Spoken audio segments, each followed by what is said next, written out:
सिंह जी का नाम लेने तो नहीं पड़ेगा उसे।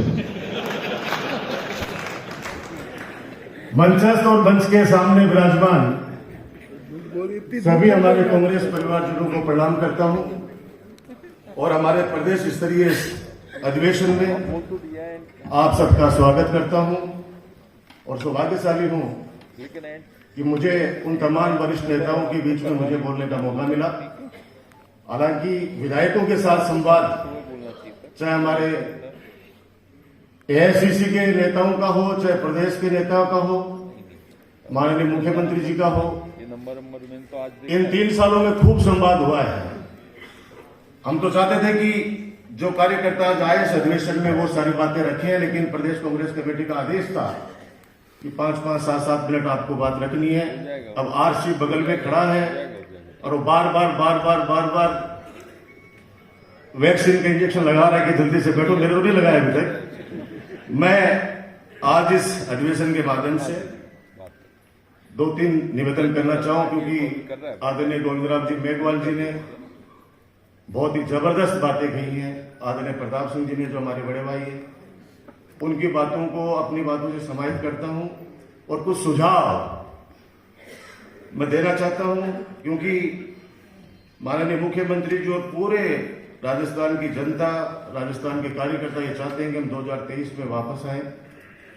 भविष्य हमारा हमारा भूतकाल जो कह सकते हैं, इतिहास कह सकते हैं, वो बहुत गौरवशाली है, लेकिन वर्तमान और भविष्य क्या हो इसकी रूपरेखा आज हमारे इस अधिवेशन में तय होने वाली है। सबकी नजरें हैं, सबकी नजरें पूरे राजस्थान के, चाहे विपक्ष के लोग हों, चाहे हमको चाहने वाले हो या हमारी कांग्रेस पार्टी को चाहने वाले हो, उनकी सबकी नजरें कि आज अधिवेशन में क्या तय होने वाला है। तो मैं, जो हमारे इस संगठन की जान है, जिन्होंने सरकार बनाई है, उन कार्यकर्ताओं को देरी से सही लेकिन महत्वपूर्ण जिम्मेदारी हमारे संगठन ने और हमारे सरकार ने दी है। मैं सबसे पहले उनको बधाई देता हूं और शुभकामनाएं देना चाहता हूं। एक सुझाव इसमें माननीय मुख्यमंत्री जी और प्रदेशाध्यक्ष जी को देना चाहूंगा। आदरणीय मोहन प्रकाश जी, भवन जितेंद्र सिंह जी, हमारे केंद्रीय नेता में बैठे हैं, आदरणीय रघु शर्मा जी, कि आज 3 साल कुछ महीने हो गए हमारे सरकार ने दी है। मैं सबसे पहले उनको बधाई देता हूं और शुभकामनाएं देना चाहता हूं। एक सुझाव इसमें माननीय मुख्यमंत्री जी और प्रदेशाध्यक्ष जी को देना चाहूंगा। आदरणीय मोहन प्रकाश जी, भवन जितेंद्र सिंह जी, हमारे केंद्रीय नेता में बैठे हैं, आदरणीय रघु शर्मा जी, कि आज 3 साल कुछ महीने हो गए हमारे को राज्य में आए हुए। किसी का कार्यकाल 2 साल का होता है, किसी का 3 साल का होता है बोर्ड में। अगर शुरुआत के अंदर ये बोर्ड बन जाए तो मैं जहां तक समझता हूं कि 5 साल के अंदर 3 नेताओं को उसमें मौका मिल जाता है आराम से, तो कार्यकर्ता भी सब संतुष्ट हो जाते हैं। लेकिन चलो अच्छा है कि अब हम लोग सब और मेहनत से काम करेंगे। विपक्ष भारतीय जनता पार्टी क्या करती है ये किसी से छुपा हुआ नहीं है, लेकिन सवाल इस बात का उठता है कि हमारा इतिहास तो गौरवशाली है, वर्तमान भी अच्छा काम कर रहा है, भविष्य क्या होगा। मैं छोटे से एक उदाहरण के माध्यम से आपके सामने निवेदन करना चाहूंगा कि एक दादा ने बहुत बड़ी प्रॉपर्टियां बनाई, उसके बाद में उनके पिता ने भी उन प्रॉपर्टियों को खूब आगे बढ़ाया और पोता एक दिन बड़ी सी गाड़ी लेकर 2-3 करोड़ रुपए की और घर पहुंच गया, गांव में पहुंच गया। गांव में चर्चा हो गई कि फलाने के पोते ने बहुत तरक्की की है, बहुत तरक्की की है। और दादा ने पूछा, बेटा ऐसा क्या काम कर लिया, ऐसा क्या बिजनेस कर लिया जो तूने इतनी बड़ी गाड़ी खरीद के लाया है। तो धीरे से वो बोला कि दादाजी आपकी जो प्रॉपर्टियां थी उनको बेच के लिए मैं मर्सिडीज गाड़ी लेके आया। अब ये दादा को तो पता है इसे क्या बेच के लाया, लेकिन पूरा गांव क्या कहता है कि इसने बहुत प्रोग्रेस किया, बहुत बड़ा बिजनेस किया। आप समझ आए मैं क्या कहना चाहता हूं। राजस्थान की विधानसभा में माननीय मुख्यमंत्री जी भारतीय जनता पार्टी के हर हमलों को हम लोग झेलते और उनका बराबर जवाब देते हैं। आप सब जानते हो कांग्रेस पार्टी का एक एक कार्यकर्ता बहुत मजबूत है, लेकिन एक निवेदन है कि ब्लॉक लेवल पे, गांव लेवल पे हमारा जो कार्यकर्ता है, जिस प्रकार से प्रताप सिंह ने कहा, जो कार्यकर्ता का काम सबसे महत्वपूर्ण है, व्यक्तिगत काम भी लेके आएगा, व्यक्तिगत काम भी लेके आएगा। अगर कोई मंत्री, कोई विधायक या कोई अधिकारी हमारे उस कार्यकर्ता की तरफ से, अगर कार्यकर्ता विधायक को उतर, विधायक अगर उस कार्यकर्ता की तरफ इस नजर से देखता है कि कहीं पे इसमें कोई पैसे का तो लेन देन नहीं कर रहा, यानी सबकी नजरों से देख रहा है। सरकार की योजनाओं में कोई कमी नहीं है, हमारी फ्लैगशिप योजनाएं एक से एक बढ़कर है। हमारा बजट क्या इतिहास के अंदर आज तक का इतिहास उठा के देख लो, किसी भी मुख्यमंत्री में इतनी हिम्मत नहीं रही जो आके ये कह दे सबके बीच में कि तुम मांगते मांगते थक जाओगे, विकास के कार्य अपने क्षेत्र के लिए मैं लेता लेता भी थकूंगा। ये हमारे अशोक गहलोत जी के अंदर इतना दम है। और हम लोग भी हमारी भावना जाके प्रकट करते हैं तो पहले से, क्योंकि जो करेंगे अशोक गहलोत जैसे 50 साल लगते हैं ऐसे नेता वाले।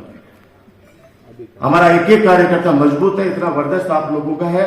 हम विश्वास के साथ कह सकते हैं कि 2023 के अंदर हम वापस आएंगे। ग्राउंड लेवल पे जो हमारा कार्यकर्ता है उसका सम्मान और उसका काम हम लोग इस 1.5 साल को 3 साल मानते हुए करना शुरू कर देंगे तो दावे के साथ हमारी वापसी होगी। माननीय मुख्यमंत्री जी से करबद्ध हाथ जोड़ के विनती है, अधिकारी सरकार नहीं बनाती सर, अधिकारी सरकार नहीं बनाते सर, वो चलाते हैं। सरकार बनाता है ये कार्यकर्ता। हम लोग जो रात दिन लोगों के पास जाकर उनके काम करके हाथ जोड़ के पैर पकड़कर कैसे कैसे उनकी मान मनोबल करके हम सरकार बना के लाते हैं। लेकिन अगर उस अधिकारी के पास में, कलेक्टर के पास में हमारा जिलाध्यक्ष जाता है और वो कहता है कि ये 3 रिवॉल्वर के लाइसेंस मुझे चाहिए, तो कलेक्टर कहता है देख जी आपका ले लो, इन कार्यकर्ताओं के चक्रों में मत पड़ो। तो अब चला जिलाध्यक्ष भी सोचता है कि मेरा भी इस मामले में रह जाएगा तो मेरा तो दे दो, मेरा तो दे दो। मैं एक छोटा सा एग्जाम्पल बताया है।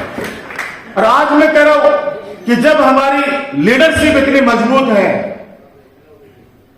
तो हम लोग वापस रिपीट हो सकते हैं। और सिर्फ इसलिए रिपीट नहीं हो सकते कि बीजेपी में झगड़े हैं, बीजेपी में झगड़े अपने लिए प्लस पॉइंट है, लेकिन हम लोग कितने मजबूत होकर आगे उभरेंगे इस बात पर निर्भर करता है। मैं मेरी भावना, क्योंकि मैंने सारी बातें आपके सामने कह दी है। कार्यकर्ता माननीय मुख्यमंत्री जी महोदय और अध्यक्ष जी सब लोग समझते हैं कार्यकर्ता कि सब लोग, विधायक सब समझते हैं कि सब मंत्री नहीं बन सकते, कार्यकर्ता भी सब समझते हैं कि हम जिलाध्यक्ष सब नहीं बन सकते या बोर्डों के अंदर चेयरमैन नहीं बन सकते, लेकिन जिनके कमिटमेंट जनता के साथ में है। आज सोचिए कि आपने रैली करते हैं बार बार, आज तो राज है अपना, रैली करते हैं, अगर हम लोग वहां पे लोगों को ऑब्लाइज नहीं करेंगे, वो कार्यकर्ता अगर ऑब्लाइज नहीं करेगा तो व्यक्ति उसकी मदद नहीं करेगा।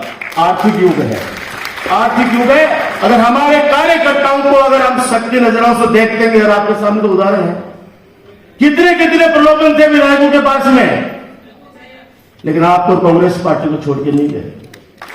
आज अंदाज में ऐसे प्रलोभन अगर किसी को मिल जाए तो लोग बात तो बड़े पार्टी की बात कर रहे हो, घर छोड़ के भागिए।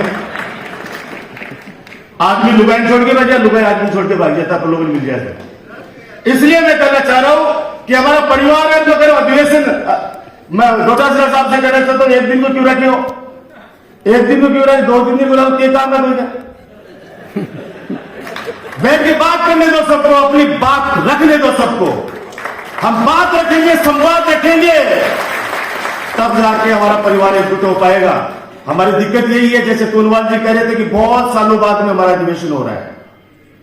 आज कितना अच्छा लग रहा था, सब गले मिल रहे थे आपस में। बहुत से लोग हैं जो कोविड के बाद 3-3 साल से एक दूसरे की शक्ल नहीं देखी। इस अधिवेशन को मैं कह रहा हूं कि चुनाव से पहले 2-3 दिन का रखो। विधायकों के साथ आपने खूब संवाद कर लिए, अब कार्यकर्ताओं के संवाद के साथ रखिए। और हमारी प्रदेश स्तर की लीडरशिप, हमारी प्रदेश स्तरीय लीडरशिप उसमें जाए, हौसला बढ़ाए। और हौसलों का खेल है, हौसलों का खेल है। मैं फिर प्रताप जी पे आऊंगा, बर्फ में आग लगा दे आदमी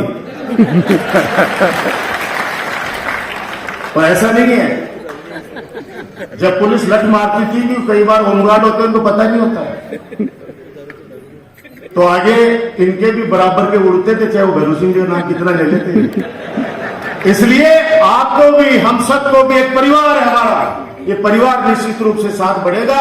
फ्लैगशिप योजनाओं के लिए कुछ कहने की आवश्यकता नहीं है। हमारा एक एक कार्यकर्ता सोशल मीडिया पर एक्टिव है।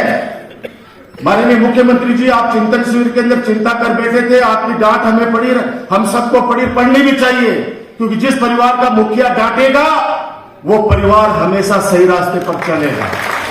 इसलिए आपकी भावनाओं का सम्मान करते हुए एक एक कार्यकर्ता चाहे अभियान हो, हमारे प्रदेश कांग्रेस कमेटी का सदस्यता वाला उसमें जी जान से जुट गए हैं। आपकी सारी योजनाएं, आपकी सारी भावनाएं हम लोग ग्राउंड स्तर पर लेके जा रहे हैं, आप चिंता मत करना। सिर्फ निवेदन यही कह सकता हूं, दोबारा ये कहना चाहता हूं, अधिकारी सरकार चलाते हैं, अधिकारी सरकार बनाते नहीं है। धन्यवाद। जय हिंद, जय भारत।